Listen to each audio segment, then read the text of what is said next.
Como vocês estão? Tudo bem? Que bom, eu estou muito feliz, mas estou bem cansado também, mas mais feliz que cansado, porque ontem o dia foi muito especial, muito intenso. Eu creio que o dia de ontem foi para lembrar para a gente três coisas. Eu acho que Deus quis nos mostrar e responder três perguntas. A primeira pergunta é: quem nos colocou aqui? A segunda pergunta é: como chegamos até aqui? E a terceira pergunta é: qual é o propósito de estarmos aqui? E com um só verso, aliás, com dois, eu gostaria de responder a essas perguntas. Efésios capítulo 3, verso 20 diz: aquele que é capaz de fazer infinitamente mais do que tudo que pedimos ou pensamos, foi Ele que nos colocou aqui. Aquele que é capaz de fazer infinitamente mais do que tudo que pedimos ou pensamos. A segunda pergunta que Deus quis nos responder ontem é: como chegamos até aqui? O verso continua dizendo: de acordo com o seu poder que atua em nós. O poder é de Deus, mas atua em nós. E ontem foi um tempo poderoso. Também queria dizer para vocês que nós temos um propósito. E o propósito dessa igreja é que a Ele seja a glória na igreja e em Cristo Jesus, por todas as gerações, para todos sempre. E toda igreja diz: amém. Amém. Foram 5 ações na cidade. A primeira delas, que eu queria mostrar aqui para vocês, foi a ação Água da Vida. E nós comunicamos nos sinais e nas ruas o Evangelho. Nós, de alguma forma, desenvolvemos a estratégia da água apenas para falar sobre Jesus, a água da vida. E sabe, a receptividade desses foram muito impressionante. Foi, de fato, muito impressionante ver como eles estão sedentos. Um testemunho interessante é que uma dessas irmãs que está aqui nessa foto, há talvez pouco mais de um ano atrás, estava aflita no seu carro e um dia viu um povo distribuindo água. Éramos nós, na nossa primeira ação Água da Vida. Ela baixou o vidro e, de fato, ela não queria água, ela queria a fonte de água viva. E sabe, para a honra e glória do Senhor Jesus, ela bebeu dessa fonte.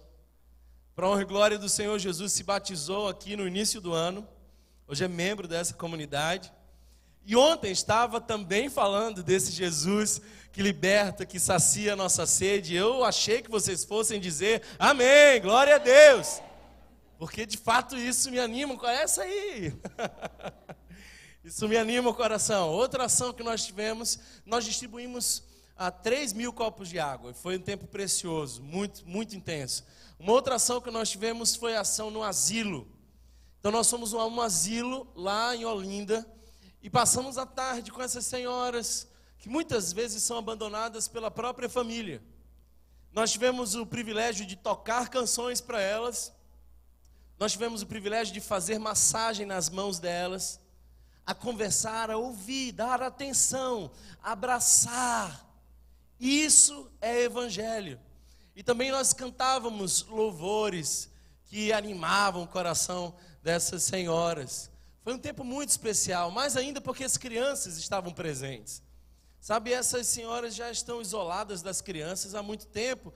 E ter crianças ali a fazer um encontro de gerações foi lindo, foi precioso. Eu lamento por você que não viveu esse momento tão incrível. Essa senhora que você está vendo aí agora na foto, ela dizia, apertando minha mão, dizendo assim: vocês precisam voltar, viu?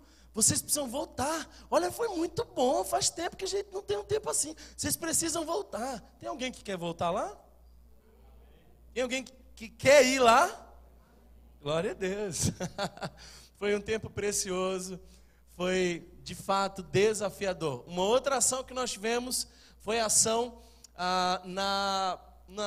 no Hospital da Restauração. Não sei se nós temos fotos desse momento, mas esse também foi um tempo precioso na presença do Senhor.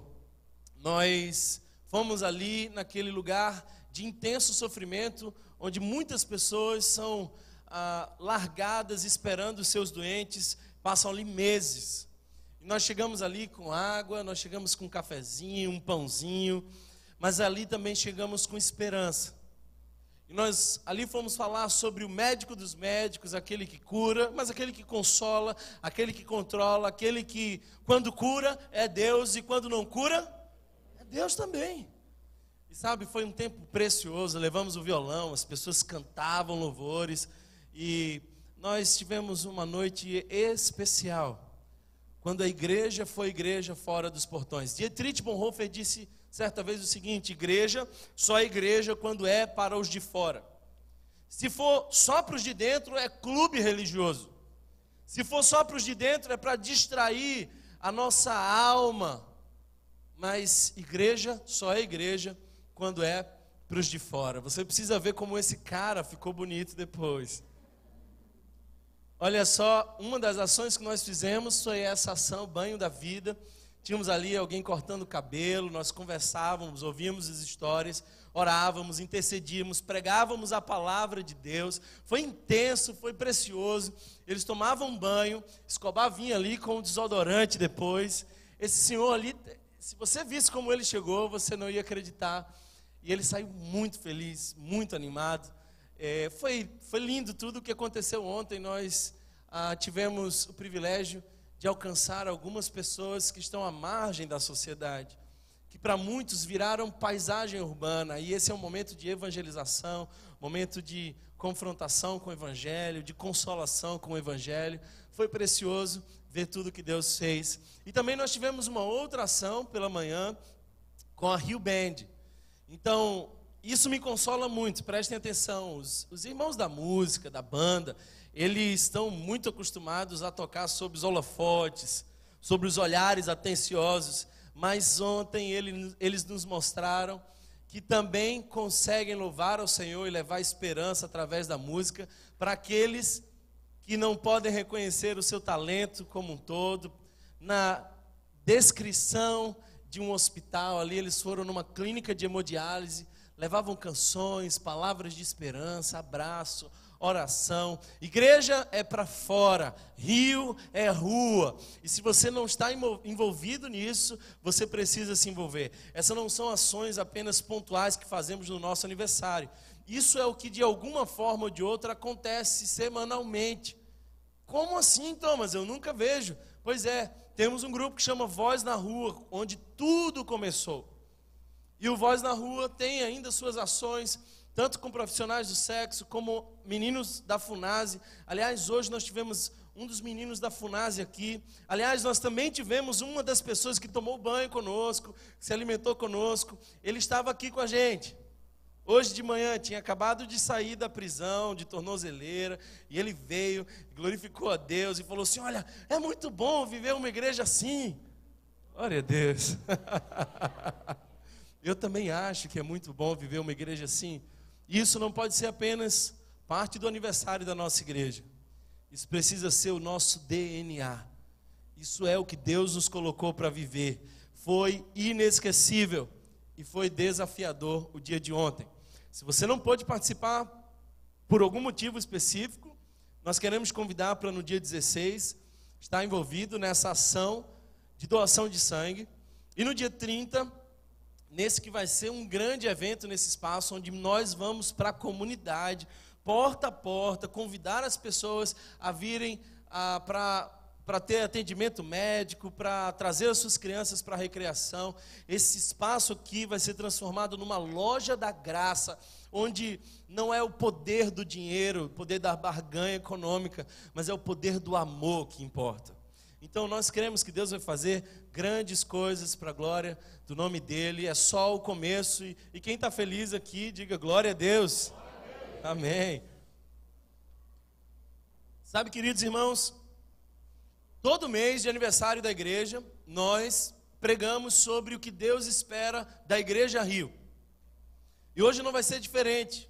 Aliás, todos os domingos nós vamos falar sobre essa visão, o que Deus espera de nós como igreja, para onde nós estamos indo, o que nós pensamos como igreja, por que fazemos o que fazemos. Então, se você quer entender a comunidade Rio, se você quer entender o que a nossa igreja faz e por que faz o que faz, fica ligado, porque esse mês é um mês de voltar à visão. Bill Hybels diz que a visão vaza, a gente esquece o porquê nós chegamos aqui, nós esquecemos quem nos trouxe aqui, nós esquecemos os propósitos de Deus para a nossa vida e precisamos por vezes nos lembrar aquilo que Deus nos chama a ser. Um dia eu estava pregando numa igreja, era uma igreja muito grande, e tinha um auditório de aproximadamente 700 jovens. Não havia um lugar para sentar, a estrutura era incrível, o espaço belíssimo. E eu não sei se você crê que Deus fala, eu creio que Deus fala. Eu estava sentado na primeira fileira e daqui a pouco uma voz começou a ecoar na minha alma dizendo: eu quero um rio e não piscina. Eu não entendia aquilo, não fazia ideia do que aquilo significava, mas eu comecei o tempo inteiro a tentar entender e pedindo discernimento a Deus. Eu comecei a olhar um batistério enorme que tinha ali e eu comecei a dizer: Deus, o que tu queres falar para essa igreja? Então eu subi e disse para aquela igreja o que eu criei que Deus queria comunicar à igreja. É que a piscina é uma realidade ministerial, o rio é outra realidade ministerial. Só que o que eu não sabia é de que o que Deus estava falando, falava não à igreja, mas a mim. Deus queria comunicar o meu coração. Eu é quem precisava ouvir aquela mensagem mais do que tudo. E eu olhava para aquela igreja e pensava: esse lugar está cheio de pessoas, programação incrível, espaço belíssimo, mas sabe que diferença essa igreja faz no seu bairro? Aliás, um dos bairros mais violentos da cidade do Recife. O culto de jovens vai acabar, o pregador vai embora e tudo volta ao que era. Que diferença essa igreja faz? Depois eu escrevi um texto, o tempo foi se passando, até que eu entendi que Deus estava nos chamando a viver uma igreja com a realidade ministerial bem diferente. Uma igreja que não fica enquadrada como uma piscina, mas é como um rio e flui. Aliás, eu queria fazer agora com vocês essa distinção do que é piscina e do que é rio. Porque piscina é um lugar confortável onde nós vamos, vez ou outra, para relaxar. Geralmente no final de semana, nos juntamos aos seletos usuários com a missão de entretenimento. Piscina é uma delícia, meu filho adora piscina, eu adoro uma piscina, e se você me convidar para sua casa amanhã, que é a minha folga pastoral, eu vou com muito prazer. Foi uma deixa aí para algum irmão. Mas o foco da piscina é estética. As pessoas estão quase sempre pensando em como a piscina pode ser bela, atrativa. O rio não. Nem sempre as águas do rio são claras, nem sempre as águas do rio são calmas. O rio, inclusive, oferece perigo. É claro que você pode tomar um banho de rio e relaxar, mas frequentemente você precisa estar atento, porque as implicações do rio são para muito além de entretenimento. O rio tem uma missão, relevância. Eu não sei se você já parou para pensar, mas as cidades, elas são edificadas na beira do rio. Porque onde tem água, tem vida. Quando Jesus vai falar sobre igreja, discípulo, ele pega elementos de transformação. O sal, a luz, o fermento são elementos de transformação. Onde tem rio, tem vida. Não é entretenimento, é transformação. A piscina está definitivamente limitada por suas bordas, mas o rio está em constante movimento. O rio nunca para. O rio nunca para. Você pode ver a face das águas paradinhas, mas eu te garanto que não estão. Por mais que os seus olhos não vejam, há sempre um fluxo, um movimento do rio. E sabe o que eu acho interessante? O rio está sempre numa firme direção, juntar-se ao mar. Todo rio tem essa mesma direção. Você nunca vai ver um rio subindo uma montanha. Você sempre vai ver o rio descendo em direção ao mar. Nós, como igreja Rio, precisamos fazer um caminho de descida, de humildade, e nos juntarmos à missão de Deus de redimir a sua história, de redimir o planeta, a sua criação. Deus está redimindo todas as coisas que o pecado destruiu. E nós, como igreja Rio, nos juntamos a essa missão. A missão não é nossa, a missão é de Deus. Toda piscina pede grande investimento em manutenção para pouca frequência. Eu não sei se você já observou isso, mas piscina é uma coisa que dá muita despesa para você ir lá vez por outra. Tem gente aqui que mora em prédio que tem piscina e nunca nem foi nesse lugar. Sabe, o rio é diferente. O rio não precisa de demandas de manutenção. Ele, pelo contrário, é quem mantém tudo vivo e verde à sua volta. O rio vai encontrando os seus peregrinos, os seus sedentos. Água de piscina não produz vida. É bela, é agradável, mas não produz vida. E sabe, se você observar, nem todos são bem-vindos na piscina. A piscina funciona muito parecido com uma igreja. Porque a mentalidade do dono da piscina não é limpar o sujeito, mas é não contaminar a piscina. Portanto, antes de você entrar na piscina, você precisa do ritual da chuveirada. É uma liturgia aquele negócio. E se você não faz isso e pula, aparece um fariseu da piscina. Rapaz, nem os pés. Você está rindo porque você é um fariseu da piscina, é? Para entrar na piscina não é de qualquer jeito, não é com qualquer roupa, tem uma roupa especial. Igreja é da mesma forma. As estruturas religiosas muitas vezes funcionam para preservar a estrutura, não para limpar, purificar o indivíduo. Portanto, igreja é um lugar onde muitas pessoas se incomodam com os pecadores. O sujo não é bem-vindo. Eu não vou naquela igreja não, porque tem ali uns irmãozinhos ali estranhos, pecadores. E outro dia eu fui muito duro com uma irmã que falou assim, olha, eu só me incomodo com isso. Eu falei assim, então minha irmã, vá para um outro lugar, porque a senhora é bem-vinda em tudo que é igreja, mas os pecadores não. Quem está entendendo o que eu estou falando aqui? Aí você fica olhando assim, dizendo assim, rapaz, mas esse pastor não usa terno, paletó, gravata. É porque é igual a piscina. A igreja fez a roupa de ver Deus. Você bota aquela roupa que você sabe que é a roupa de ver Deus. Se você não botar aquela roupa, acabou.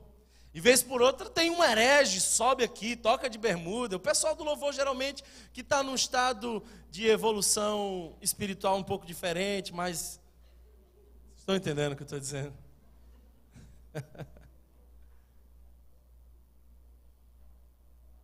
Antigamente eram roupas sacerdotais que nós importamos do romanismo. Depois a gente fez uma atualização para a roupa dos professores. Então, a teologia reformada, as igrejas reformadas começaram a importar a toga preta, que eram dos mestres. E aí depois teve uma outra atualização, fizeram um download, fizeram uma atualização para a roupa dos advogados. E eu não tenho nada contra, eu só não gosto de gravata, irmão. Eu vim aqui para mostrar para vocês essa camisa, que é a nova coleção da Igreja Rio. Coleção Copa. Tem 2 versões dessa camisa, você pode passar lá depois. Abençoe. Em vez de você comprar aquela camisa cara do Brasil, E, irmão, não estou nem com tanta fé que a coisa vai andar. Aí você compra na nossa lojinha, porque pelo menos toda a renda da lojinha vai para o projeto social. De alguma forma, a frustração é menor. Ok? Olha só, gente. Todo sujo é bem-vindo no rio. Porque nenhum homem, nenhum ser humano carrega em si mesmo, em seu corpo, o poder de sujar um rio. Mas o rio carrega em si o poder de purificar, limpar um homem. Um dia, nós tínhamos uma situação delicada, faltava um músico específico. Ele tocava, não tínhamos um instrumento para a banda, eu estava pedindo a Deus. Aí um cara visitou a gente, aí no final ele falou assim: rapaz, eu sou músico. Eu falei: que músico, que instrumento você toca? Eu toco tal instrumento. Era o instrumento que faltava. Aí eu falei assim: rapaz, então sexta-feira que vem, está marcado. Quero que sexta o quê? Não, sexta-feira você vai tocar com a gente. Aí o cara falou assim: não, cara, deixa eu te falar um negócio, eu não sou crente não. Eu falei: sim, é melhor ainda. Olha só que doideira, procura uma igreja mais séria, irmão. O fato é que esse cara foi tocar e ouviu a mensagem. E mais uma vez, depois convidamos de novo, ele ouviu a mensagem. Um dia ele me liga dizendo assim: olha, precisamos conversar porque eu queria saber como é que vive um músico cristão. Eu falei: olha. Um dia me ligam dizendo assim: olha, sabe quem tomou decisão por Cristo, está firme, buscando ao Senhor? Aquele cara lá. Para a honra e glória do Senhor, nós precisamos desfazer essa mentalidade de purificação do espaço. E precisamos começar a observar que o chamado da igreja é para purificar as pessoas. Nós somos chamados para transformar as pessoas, não para manter isso aqui limpo. Sabe por quê? Porque é rio corrente, é em movimento, para a glória de Deus. Sabe, irmãos, toda piscina tem um dono. Toda piscina tem um dono. Eu nunca vi uma piscina sem dono. Eu sempre sei, eu entro na piscina dos outros e eu sei exatamente que ali, quem tem o dono lá, os amigos, quem faz funcionar. Mas o rio não tem dono. Pode ter nome, mas não tem dono. Nós não seremos uma igreja de um dono. Aliás, se nós pudermos dizer que tem um dono, tem sim, tem um dono. Jesus de Nazaré. Ele é o dono dessa igreja. Eu posso ser soprado de uma hora para outra, para qualquer lugar, inclusive para o céu, sendo promovido, e por favor, celebrem. E essa igreja vai continuar, porque essa igreja não tem um dono. Hoje eu atendi uma irmã que falou assim: olha, pastor, Deus tem quebrado muitos paradigmas nessa igreja, e um deles foi sobre essa estrutura hierárquica. Porque eu passei mais de um mês para entender quem era o pastor da igreja. E eu olhei para ela e falei assim: glória a Deus, glória a Deus. Porque se você entra numa igreja piscina, está lá, de cara, no banner, ministério do apóstolo ciclano de tal. Mas quando Judas foi mostrar quem era Jesus, ele teve que criar um código, porque Jesus estava ali misturado. Não havia uma hierarquia visível, não tinha uma roupa de ver Deus. Jesus era a gente. Aliás, tinha acabado de sair de um momento de profunda dor, onde chorou, onde disse: olha, minha alma está angustiada. Não se surpreenda, porque você está numa igreja de pastores humanos, que são amigos. Nós aqui não queremos valorizar essas estruturas hierárquicas que oprimem. Aliás, isso é uma herança do romanismo, que dividiu clero e leigo. E infelizmente nós somos uma igreja que veio como o advento da reforma, mas esquecemos uma das coisas que a reforma levantou como bandeira principal: sacerdócio universal de todo crente. A minha oração não tem mais poder que a sua oração. Você não precisa me ligar às 3 horas da manhã Amém, irmão? Dizendo, vem expulsar um capeta aqui. Põe a mão nele, porque o mesmo Espírito que está em mim está em você. E você também tem autoridade para pisar as serpentes e escorpiões e pregar o Evangelho. E os espíritos demoníacos se submetem à autoridade que Deus te deu. Tanto quanto a mim. Deus só me deu uma função aqui muito específica de guiar a comunidade para entender. Não sou melhor que vocês. Não sou dono do rio, porque o rio não tem dono. Agora, se nós quisermos ser uma igreja rio, nós precisamos entender uma coisa. Rio não é propriedade privada. Rio não pode ser enquadrado. Rio não cabe num espaço como esse. Rio é rua. Eu vou repetir isso e você vai vibrar com isso, tá? Rio é rua. Gosto dessa espontaneidade de vocês. Sabe, está na hora de nós pensarmos além das nossas tribos. Vencermos o clericalismo. Vivermos uma igreja pujante, transformadora, presente na cidade, que transforma para a glória de Deus através da palavra de Deus. E se quisermos de fato fazer isso, nós vamos precisar da palavra de Deus. Sabe? Esse aqui é o centro de nossa liturgia. Adoramos, gostamos muito de música, mas a palavra aqui é o fundamento. Conta a história de que Bill Hybels, pastor americano, era conselheiro pessoal do Bill Clinton. E que eles se encontravam vez por outra, às vezes em aeroportos, por conta da vida intensa, corrida do Bill Clinton. E eles marcavam num aeroporto e conversavam. E um dia, o Bill Clinton levava consigo uma mala preta.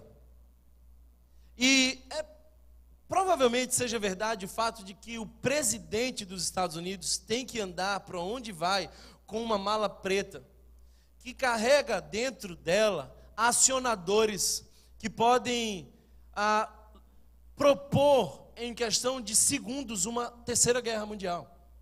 São dispositivos que, se acionados, mandam informações para todo o exército e aí uma grande guerra começa.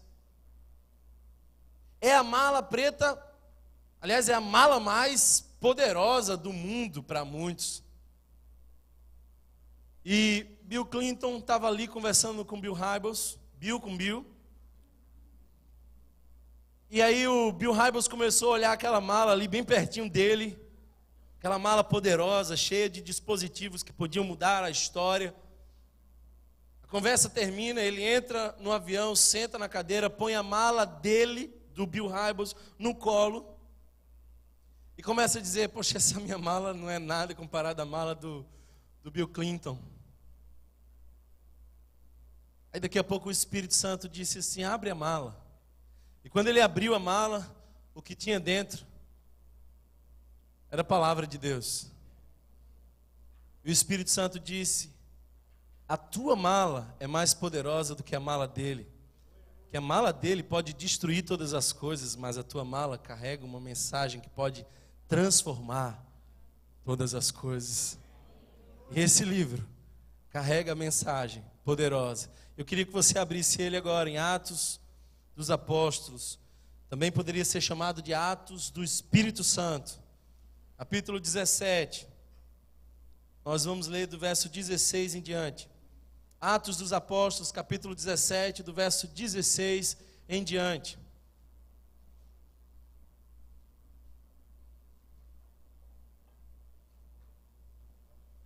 O texto diz assim, abra ou ligue a sua Bíblia em Atos 17, 16. Enquanto esperava por eles em Atenas, Paulo ficou profundamente indignado ao ver que a cidade estava cheia de ídolos. Por isso discutia nas sinagogas com judeus e com gregos tementes a Deus, bem como na praça principal, todos os dias, com aqueles que por ali se encontravam. Alguns filósofos e epicureus e estoicos começaram a discutir com ele. Dá uma pausa aqui, vamos prestar atenção nesse texto. Paulo está em Atenas, uma cidade altamente idólatra, e o texto começa a dizer que ele ficou profundamente indignado com a realidade da cidade. E então ele vai para a sinagoga, mas não somente na sinagoga, ele também vai para a praça. Fica atento ao que Deus quer comunicar ao seu coração. Não é só sinagoga, é também praça. Não é só teólogo, é também filósofo. Então os filósofos epicureus, estoicos, começam a discutir com ele, dizendo, alguns perguntavam, o que está tentando dizer esse tagarela? Outros diziam, parece que ele está anunciando deuses estrangeiros, pois Paulo estava pregando as boas novas a respeito de Jesus e da ressurreição. Para um pouco aqui, qual era a mensagem? Qual era a mensagem? Boas novas do quê? Não era 5 passos para você vencer, não era como você alcançar o impossível, não era como você melhorar de vida, era as boas novas do Evangelho. O texto segue dizendo, verso 19, então o levaram a uma reunião do Areópago, lugar de idolatria, de política, onde lhe perguntaram, podemos saber que novo ensino é esse que vocês estão anunciando, que você está anunciando? Você está nos apresentando algumas ideias estranhas e queremos saber o que elas significam. Todos os atenienses e estrangeiros que ali viviam não se preocupavam com outra coisa senão falar ou ouvir as últimas novidades. Verso 22 diz, então Paulo levantou-se na reunião do Areópago e disse, atenienses, vejo que em todos os aspectos vocês são muito religiosos, pois andando pela cidade observei cuidadosamente seus objetos de culto e encontrei até um altar com esta inscrição, ao Deus desconhecido. Ora, o que vocês adoram, apesar de não conhecerem, eu lhes anuncio. O Deus que fez o mundo e tudo o que nele há, é o Senhor dos céus e da terra, e não habita em santuários feitos por mãos de homens, como se necessitasse de algo, porque Ele mesmo dá a todos a vida, o fôlego e as demais coisas. De um só fez Ele todos os povos, para que povoassem toda a terra, tendo determinado os tempos anteriormente estabelecidos, e os lugares exatos em que deveria habitar. Agora, preste atenção no verso 27, porque ele está fazendo uma linha. E é interessante que Paulo aqui não vai começar a pregar a partir de um contexto judaico, ele está falando para atenienses. Então você vai ver que ele não cita nada do Antigo Testamento, ele não vai falar de sacrifício, ele não vai falar de sacerdote, é muito diferente de Hebreus, por exemplo. Aqui o que ele vai fazer é o seguinte, ele fala da criação de todas as coisas, e ele vai falar sobre aquele que vai redimir todas as coisas. Deus fez isso para que os homens o buscassem, talvez tateando pudessem encontrá-lo, embora não esteja longe de cada um de nós, pois nele vivemos, nos movemos e existimos, como disseram alguns dos poetas de vocês, também somos descendência dele. Assim, visto que somos descendência de Deus, não devemos pensar que a divindade é semelhante a uma escultura de ouro, prata ou pedra, feita pela arte e imaginação do homem. No passado, Deus não levou em conta essa ignorância, mas agora ordena que todos, em todo lugar, se arrependam, pois estabeleceu um dia em que há de julgar o mundo com justiça por meio do homem que designou. Chega em Cristo e deu provas disso a todos, ressuscitando dentre os mortos. A morte não venceu Jesus, Jesus venceu a morte.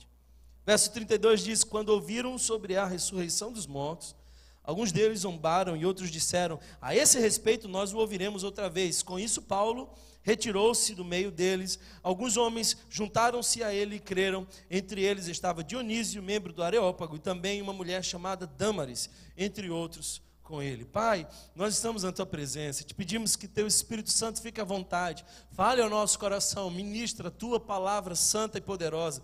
E Deus, que nós possamos ser a igreja que Tu sonhou para nós. Deus, que nós possamos cumprir a missão que Tu nos designou, Senhor.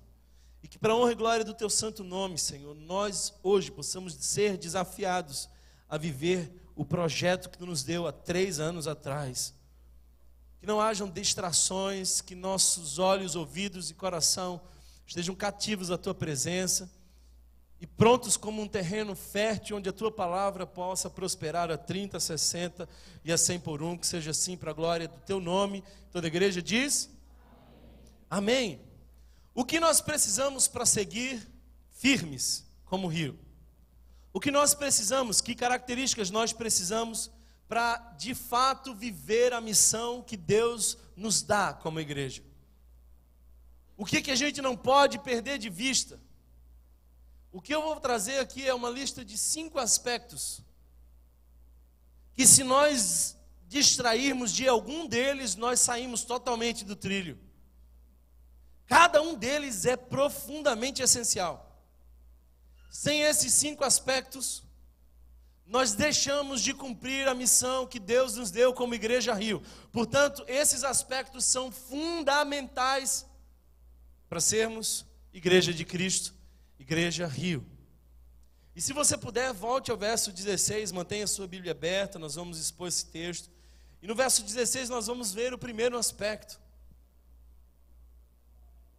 Eu estou falando para vocês de sensibilidade. Nós, como Igreja Rio, precisamos de sensibilidade. Se você observar o verso 16, diz: enquanto esperava por eles em Atenas, Paulo ficou profundamente indignado ao ver que a cidade estava cheia de ídolos. Olha bem para mim e responda para você uma pergunta simples.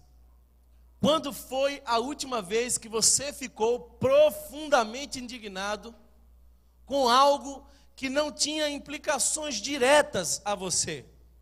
Eu sei que você fica profundamente indignado quando alguém bate no seu carro. Eu sei que você fica profundamente indignado quando você não tem gasolina para sair, porque alguém fez um protesto. Eu sei que você fica profundamente indignado quando você é injustiçado no trabalho. Mas quando foi a última vez que você ficou profundamente indignado com a realidade do outro?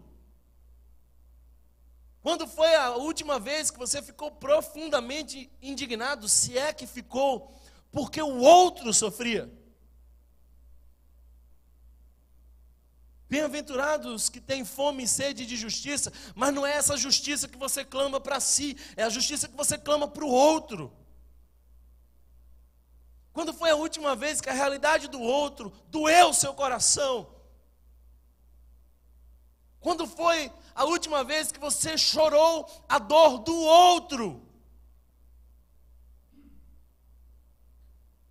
Na vida nós temos perspectivas diferentes. A primeira dessas é a perspectiva de olhar o outro e desejar o que ele tem.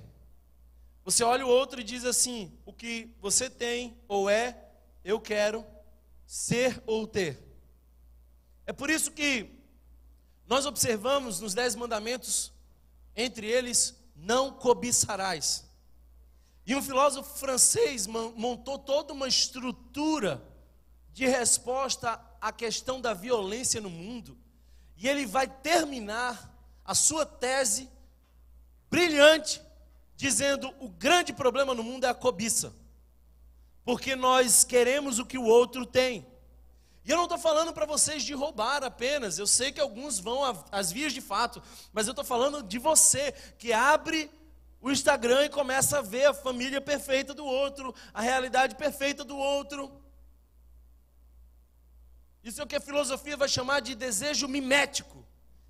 É que nós não conseguimos assumir a nossa incompletude. E nós projetamos aquilo que nós não temos como felicidade no outro. Jesus conta uma parábola, a parábola do bom samaritano. E a parábola do bom samaritano nos mostra as 3 realidades de interação com o mundo. A primeira delas é dos ladrões. Alguém estava passando naquela estrada, os ladrões viram, eles cobiçaram, eles disseram, olha, o que ele tem pode ser meu. E eles foram às vias de fato. A segunda realidade que alguém pode ter e como ela pode interagir com o mundo é a realidade a minha vida é minha, a sua vida é sua. Já não é uma realidade de cobiça, mas não é uma realidade de envolvimento.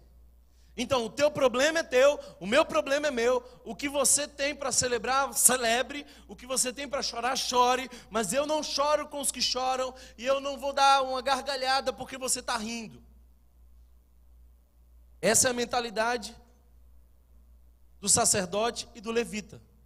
Eles passam ao largo, eles estão na rota da adoração, mas eles não estão vivendo em adoração. Porque você não pode viver em adoração se você não tiver na terceira perspectiva. A terceira perspectiva é dizer, o que o outro precisa, eu tenho. E o que eu tenho, eu posso dar. O que o outro sente, eu sinto.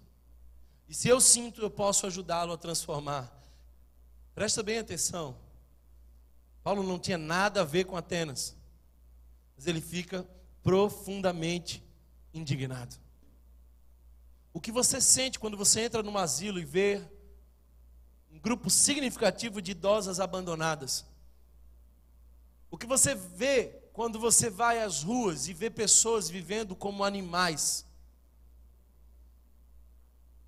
Como fica o teu coração quando você dá de cara com uma menina que tem 20 anos e ela precisa 4 vezes por semana passar 4 horas agarrada a uma máquina que a mantém viva? O que você sente quando você liga a televisão e você vê a corrupção descarada do nosso país? O que você sente quando o pobre cruza o teu caminho e você facilmente pode subir o vidro? O que você sente?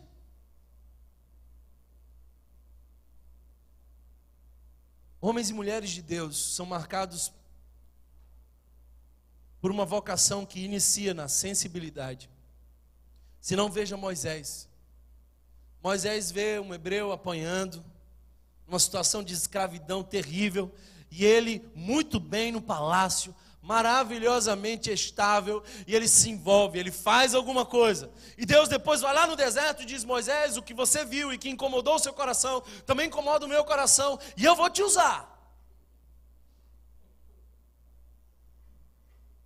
Quando Deus incomoda o coração de alguém que é santo, coisas grandes acontecem. A Rio é um incômodo santo que surgiu em nosso coração. Neemias era copeiro do rei. Estava numa situação economicamente bem estável, confortável, aliás, era um bom emprego. Mas ele ouve as notícias de que os muros foram derrubados, ou seja, a cidade não tinha segurança. Não havia nelas plantação alguma. E mais, se você observar, há um detalhe, as portas foram queimadas, o que significa que as pessoas eram julgadas nas portas da cidade. Os juízes iam para as portas da cidade. O que isso quer dizer? Que não havia justiça. Neemias fica profundamente indignado. Eu assisti a um desenho na minha infância, e eu acho que muitos aqui também foram ministrados poderosamente através desse desenho, Popeye. E Popeye é essa indignação santa que causa transformação. Tem o Brutus que fica mexendo com a Olivia Palito, né? E Popeye está ali, ele vai ficando incomodado, a situação fica impossível. E aí o que acontece? Popeye abre a lata de espinafre, toma. Eu sou marinheiro, Popeye. E ele muda a realidade. E ele resolve o problema. Até quando o seu coração vai ficar apático? Cecília Meirelles disse certa vez, hoje já não se morre de velhice, nem de acidente, nem de doença. Hoje se morre de indiferença. Até quando a indiferença vai ser marca da sua espiritualidade? Se você quer ser Igreja Rio, você precisa ser sensível àquilo que dói no coração de Deus. O que incomoda o coração de Deus precisa também incomodar o seu coração. Paulo fez alguma coisa porque ele ficou incomodado, ele era sensível. Agora, a sua sensibilidade precisa também gerar uma segunda coisa, segunda característica, segundo aspecto da missão: movimento. Se você fica indignado e você não se move, você vira um crítico chato, inconveniente e indesejável. Aquilo que incomoda o seu coração pode ser transformado, mas não vai ser com indignação apenas. Moisés, volta lá. Termina o serviço. Tira o povo de lá. Neemias, larga o teu trabalho aí e vai fazer o que você sabe fazer, que é liderar o povo. Vai lá. Movimento. Presta bem atenção, porque Paulo não somente fica indignado, mas ele está em contato com a cidade. Ele vai para a sinagoga, ele vai para a praça principal, ele vai para o Areópago, ele conversa com os teólogos, ele conversa com os filósofos, ele conversa com os idólatras. Ele está em movimento. Lamentavelmente, a igreja evangélica brasileira esqueceu que Deus nos chama para estar em movimento. A igreja evangélica brasileira muitas vezes está isolada no seu submundo, na sua subcultura. Irmãos, nós criamos uma subcultura. A música que você tem que ouvir é da subcultura. A forma como você interage com as pessoas é da linguagem da subcultura.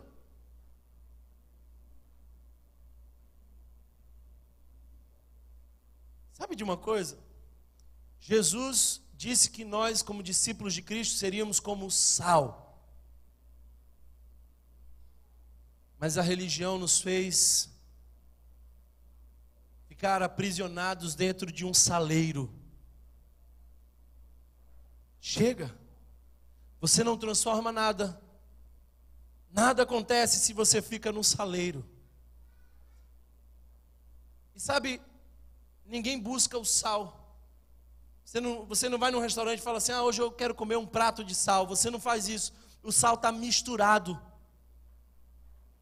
Sem sal você não come, mas o sal está ali misturado. O que isso quer dizer é que a igreja de Cristo precisa se envolver com o mundo. Precisa estar no mundo, fazendo diferença, transformando. É lá fora que a coisa acontece. Um dia me ligaram e disseram assim: pastor, temos uma ótima oportunidade para você. Quando alguém me liga dizendo que tem uma ótima oportunidade, eu fico tremendo. Olha, uma oportunidade imperdível para a sua igreja, vai ser maravilhoso. Eu falei: o que é, meu irmão? Ele falou assim: olha, um programa na rádio. Eu falei: que rádio? Não, uma rádio evangélica, a maior rádio evangélica da cidade. Eu falei assim: não se escandalizem, tá?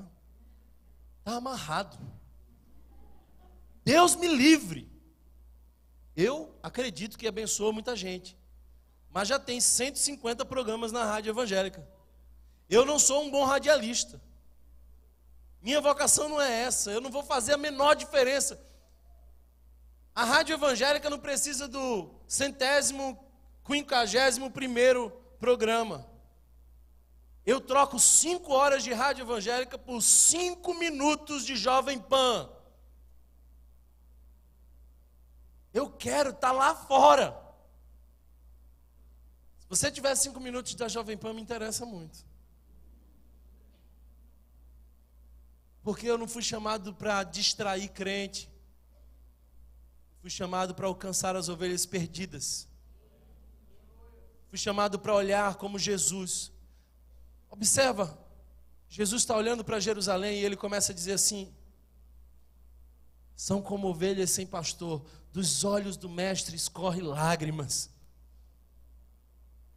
Sabe o que isso quer dizer? Que ele era sensível e de que ele olhava para a cidade. Nós precisamos olhar para a cidade, nos envolver com a cidade, estar em movimento. Deus ama a cidade, Ele criou a cidade com um propósito específico. Ele diz para Jonas: Jonas, como não hei de ter compaixão de uma cidade como Nínive, que tem mais de 120 mil homens? Eu acho interessante porque Deus fez um censo naquela cidade. Deus contou, Deus sabia quantas pessoas tinha. Ele disse: eu tenho compaixão da cidade. Ele não falou: olha, de Ciclano, de Beltrano. Eu tenho compaixão da cidade. Talvez o nosso mestre ainda chore observando a realidade do nosso Brasil. Ore pelo nosso Brasil. Ame a cidade do Recife. Entenda que Deus nos fez não para ficarmos presos num saleiro que é chacoalhado no domingo. Deus nos fez para sermos os pastores da cidade. Você pode pastorear no seu trabalho, na sua escola, na sua faculdade. Você pode envolver-se na causa que é a do necessitado. Terceira característica da igreja. Pode tirar essa imagem projetada aí. Foi um recado assim bem direto, né? Terceira característica você vai ver no verso 18. Preste bem atenção. Verso 18 nos mostra o que é que Paulo fazia. Terceira característica: primeiro, sensibilidade. Segundo, movimento. Terceiro, centrado em Cristo Jesus. Verso 18 diz que Paulo estava pregando as boas novas de Cristo Jesus, que venceu a morte.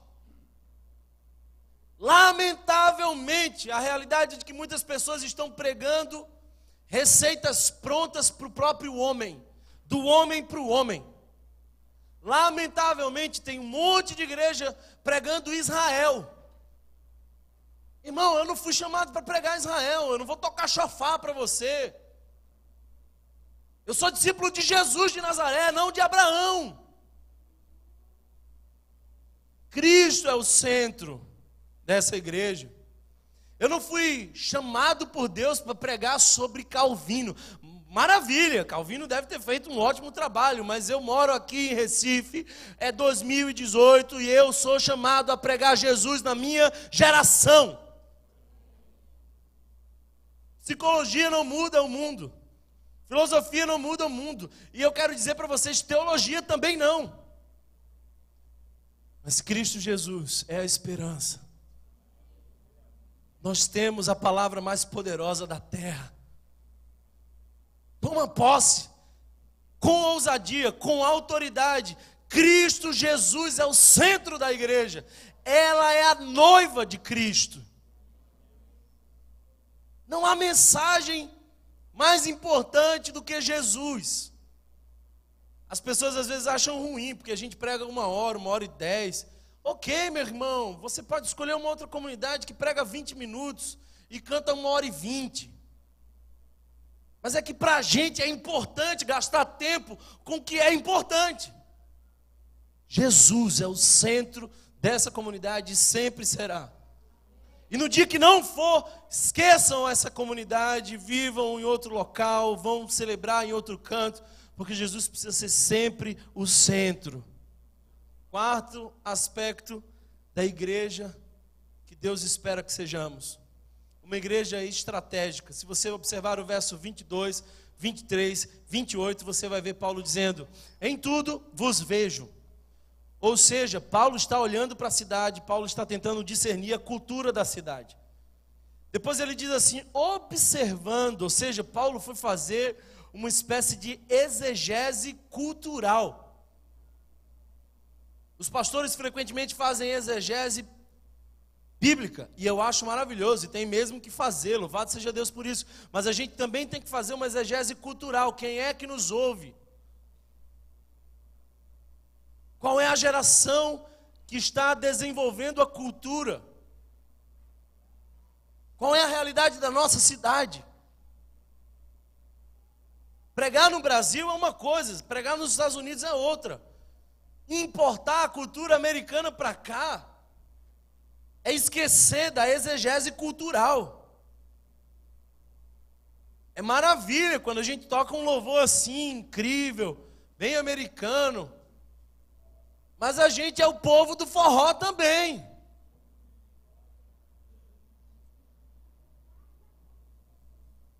Sabe, irmãos, verso 28 diz, Paulo está dizendo assim, alguns dos poetas atenienses, olha só, deixa eu dizer uma coisa para você, Paulo está dialogando com a cultura, e ele está dizendo assim, olha, eu conheço os poetas de vocês, eu já li, inclusive, eu gosto de algumas coisas, eu vou usar uma dessas coisas aqui no meu sermão. Vocês estão escandalizados com isso? Não, né? Paulo pode usar os poetas atenienses, a gente aqui não pode usar os poetas da nossa cultura como uma estratégia de ponto de contato com a cultura para que a gente saia do conhecido para o desconhecido, apresentando Jesus, abrindo a porta a partir daquilo que as pessoas conhecem.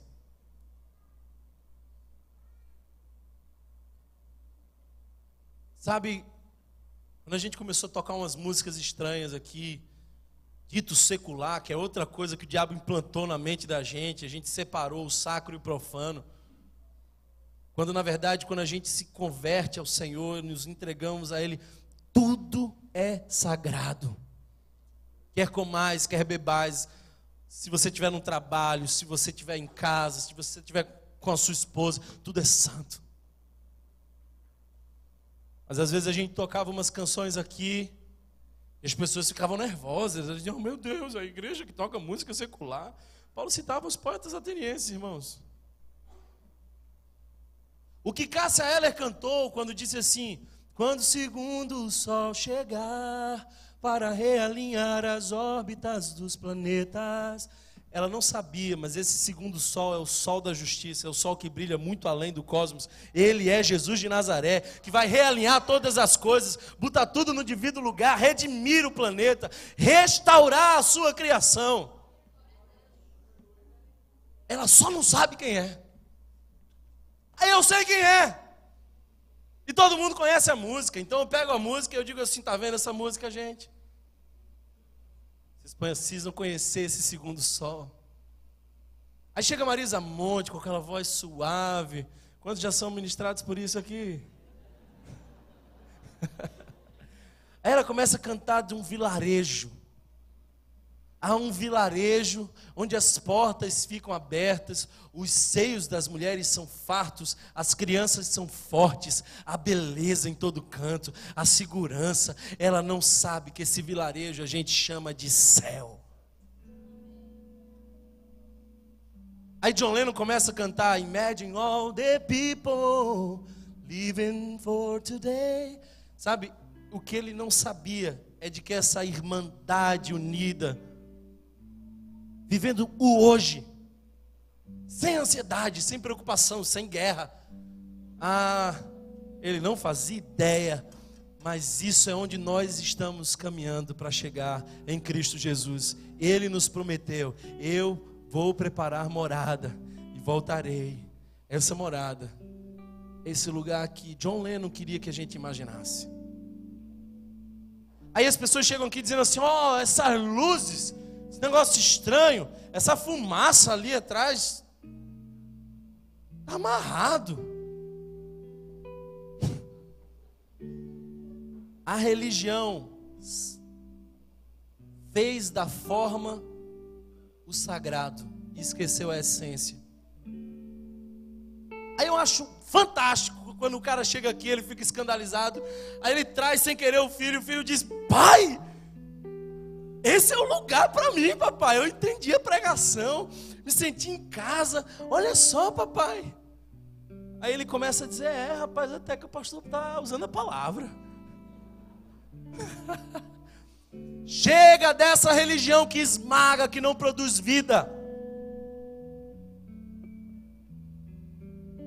O mundo está mudando, gente, não dá mais para ficar nessa cultura de Calvino, foi maravilhoso, mas os temas que se discutiam lá não são os temas que a cidade precisa ouvir aqui. Alguns anos atrás eu fui na Europa fazer uma pesquisa de por que as igrejas estavam fechando, e eu encontrava igrejas virando boate, teatro, eu encontrei igrejas que viraram bar. Aí você atravessava a rua, andava 2 quarteirões, e uma igreja alugou o maior teatro de Londres e fazia 3 reuniões e tinha fila. Sabe o que é? É de que a gente precisa dialogar com a cultura. Nunca mudar a mensagem, mas sempre mudar a forma, porque a forma é forma. O evangelho é o mesmo sempre. Sempre.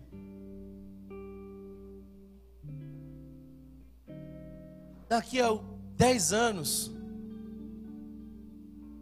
já vai ser outra coisa. Mudou. A gente está pensando em culto online, irmão. O povo está conectado, então vamos pregar lá no YouTube também. Sabe?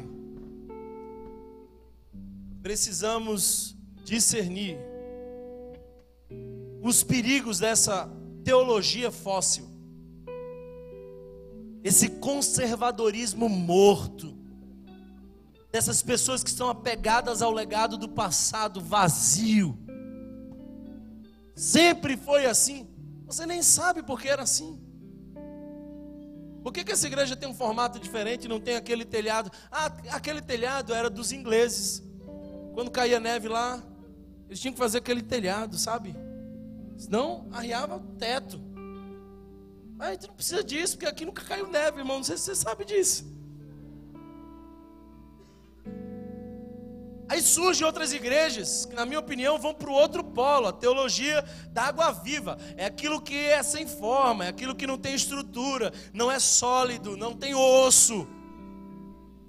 Que vai seguindo só a cultura. Tem um monte de igreja por aí que já se contextualizou, é a igreja contemporânea, ela só não tem o evangelho.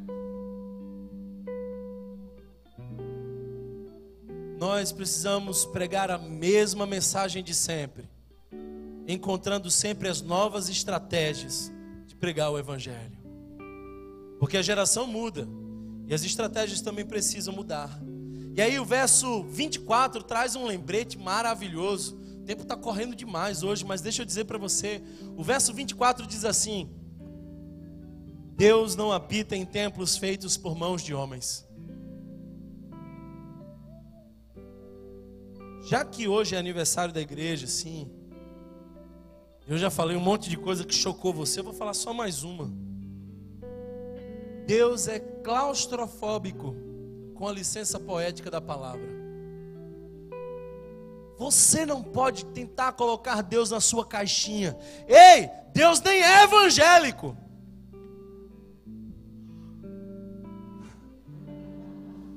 Meu Deus, heresia. Vou esperar ele começar a orar para eu ir embora. Deus não habita em templos feitos por mãos de homens.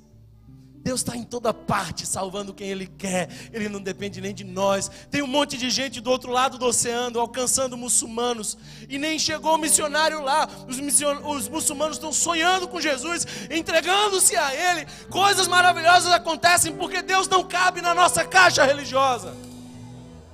Está na hora de uma igreja entender isso. Está na hora da igreja entender a missão de pregar e transformar a cidade, de contextualizar a sua mensagem, de usar uma linguagem capaz que as outras pessoas entendam.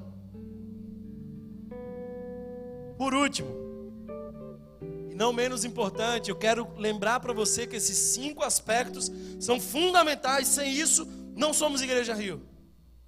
Por último, verso 29 vai mostrar Paulo confrontando os atenienses.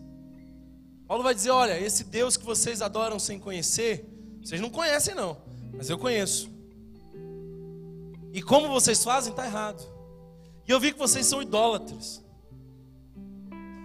E o rumo que vocês estão tomando está equivocado.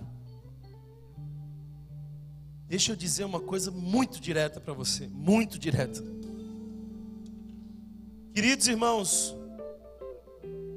se você achou que a Igreja Rio era a igreja que ia permitir você se esconder com o seu pecado, se você achou que a Igreja Rio ia abraçar você e o seu pecado junto, ainda dá tempo de você cair fora. Você pode achar um outro lugar mais seguro para estar. A nossa paciência com o pecador, o nosso cuidado com as pessoas, o nosso carinho com as pessoas não significa a aprovação de suas práticas. Deixa eu fazer um parêntese muito importante. Nossa Igreja Rio condena a prática da homossexualidade. Que não fique dúvidas de que a homossexualidade, biblicamente, é pecado, tanto quanto a sua avareza, tanto quanto você, fariseu, que fica olhando o outro, mas senta na frente do seu computador e vê pornografia. E você, bom homem, que não sabe tratar a sua esposa. E você que passou um cheque sem fundo. Esse é um lugar para você ser confrontado. Se você acha que a gente vai ficar fazendo cosquinha no seu ouvido, dá tempo de ir embora. Porque eu não estou preocupado, irmãos, em ter uma igreja grande. Não precisa de muito sal. Precisa de um sal que seja sal, com poder de salgar. De gente que encare o evangelho, que abra mão dos seus pecados. É uma maravilha, irmão. Mas eu estou orando por homens e mulheres comprometidos com o evangelho, capazes de dizer não a si mesmos. Então hoje é o dia de você se arrepender. João Batista tinha uma só mensagem: arrependam-se. E a mensagem que nós vamos pregar aqui na Igreja Rio é essa: arrependam-se. Esse não é um lugar para você se esconder. A gente não vai ficar fiscalizando você, porque eu não fui chamado para ser fiscal de ninguém. Eu não vou ficar no seu Facebook, no seu Instagram, vendo onde você está. Não, porque o Espírito Santo já faz isso. Mas eu vou dizer para você que Deus está te chamando hoje para uma vida de santidade. Não ache que o nosso amor ao pecador é a aprovação ao pecado. Não ache que essa contextualização também gerou contextualizações teológicas. Não. Pensamos do mesmo jeito. Pregamos a mesma mensagem. Só fazemos isso de outra forma. Mas a mensagem não mudou e não mudará. Céus e terra passarão, mas as minhas palavras não há de passar. Você precisa abrir mão do seu materialismo, os ídolos da nossa sociedade. Por isso que nós estamos o tempo inteiro dizendo assim: seja generoso. Porque você precisa destronar o ídolo do materialismo do seu coração, do seu hedonismo. Você vive um sexo animal. Você não sabe esperar o tempo, quando o sexo é uma grande bênção. Então você vai se coisificando na relação com pessoas. E aquilo que era bênção passou a ser uma grande maldição. Queridos irmãos, seu egoísmo, sua avareza, sua sede pelo poder. Pastor é um cara tentado demais nessa área, porque ele gosta de dizer que é pastor. Olha, eu sou pastor, ó. Pastor, qual é a comunidade que você pastoreia? Nenhuma. Então você não é pastor, rapaz. Você está pastor. Porque pastor tem ovelha. Volta ao ministério.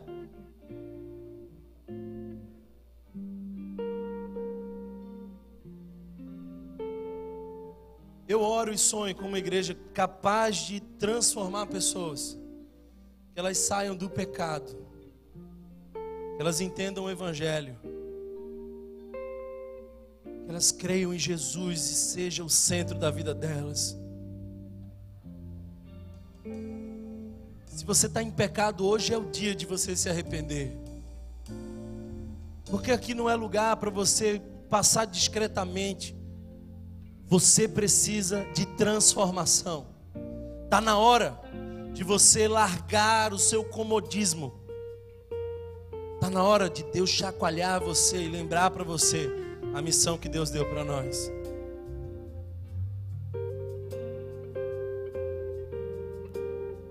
Eu não sei se o vídeo está pronto, eu não sei se vai dar tempo de passar, não sei se vai rolar. Nós tínhamos um vídeo aí de algumas pessoas que foram transformadas no decorrer desse ano, pessoas que conheceram Jesus. Ao longo desse mês a gente vai fazer alguns desses testemunhos. Se for possível, pode soltar.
fui bastante impactado pela palavra que foi ministrada. E depois de um momento, eu pude entregar a minha vida a Cristo.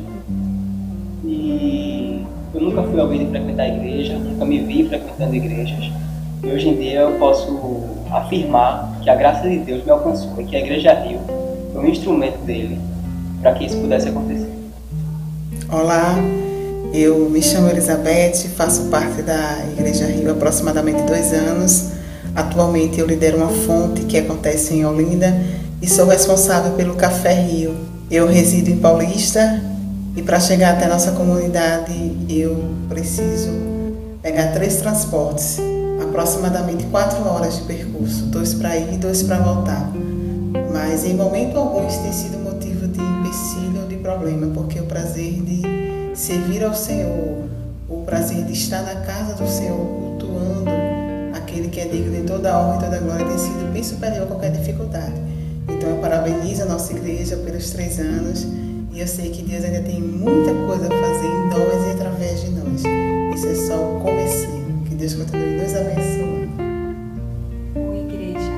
Eu sou Augusta. Muitos aqui já me conhecem, sabem da minha timidez, do quanto é difícil estar aqui gravando esse vídeo, mas eu não podia deixar de estar presente nesse momento de comemoração. Mas aí eu queria dizer o quanto essa igreja me emociona, o quanto o serviço, as ações me impactaram. Eu cheguei na igreja, já participei do primeiro aniversário, eu já estava no serviço, eu faço parte da integração. Vocês não fazem ideia do quanto me faz falta estar abrindo a porta para a comunidade. Queria dizer também o quanto essa igreja me sustenta em oração, me levanta, me dá a mão, está perto de mim o tempo inteiro. Eu faço parte da Fonte Caxangá, minha segunda família. Poxa, Deus sabe a resistência que foi fazer parte, entrar, participar, compartilhar. E hoje eu tenho uma segunda família. Eu sinto o amor de Deus através de cada um de vocês, que me levanta o tempo inteiro. Não são momentos fáceis, tem momentos bem difíceis. E o amor de Deus através de vocês é que me levanta. Eu só posso agradecer. Posso agradecer a Deus, porque eu sei que é o cuidado dele na minha vida, através de todos, através dessa comunidade. Vamos ficar de pé? Estamos terminando nossa celebração. Vamos orar ao Senhor. Feche seus olhos onde você estiver. Rio é rua onde pessoas são alcançadas, onde jovens se convertem, onde homens entendem o que é a igreja, onde enfermos são acompanhados, onde pessoas dão o máximo de si com prazer para servir a Jesus, porque amor não é sentimento, amor é obediência. Deus, dai-nos coragem, dai-nos ousadia para nos tornarmos a igreja que tu sonha para nós. Deus, eu te peço, Senhor, tem misericórdia de nós e nos batiza com sensibilidade, que a gente possa sentir a dor do outro, que nós possamos como igreja estar em movimento, Senhor. Possamos, Pai, ser estratégicos, entender a cultura local, dialogar com a nova geração, falar de um jeito que as pessoas entendam. Jesus, que sejamos centrados em Cristo, em Ti. Não há outra mensagem capaz de transformar o mundo senão Jesus Cristo é o Senhor. Se entregou por nós na cruz do Calvário e está redimindo todas as coisas. Pai, nos arrependemos, Pai, nos arrependemos de nossos muitos pecados. Nos arrependemos, Jesus. Deus, permita a essa igreja entender que esse não é um espaço para se disfarçar, para se esconder nos pecados, e de que Tu esperas de nós santidade, mesmo que isso peça de nós renúncias, mesmo que doa, porque Tu se entregou por nós na cruz. Tu sentiu, Tu estava em movimento. A maior de todas as estratégias foi a cruz. Tu és pão vivo que desceu do céu, o Cordeiro de Deus. Sara-nos de nós mesmos e permita que sejamos essa igreja que Tu esperas, Senhor.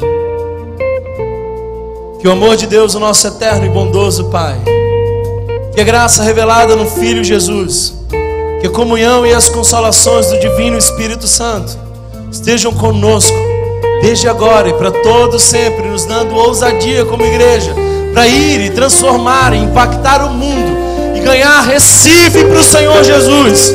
Que seja assim, em nome de Cristo, é o que nós pedimos. Amém, amém. Deus abençoe todos vocês. Deus abençoe a todos. Cantavas sobre mim.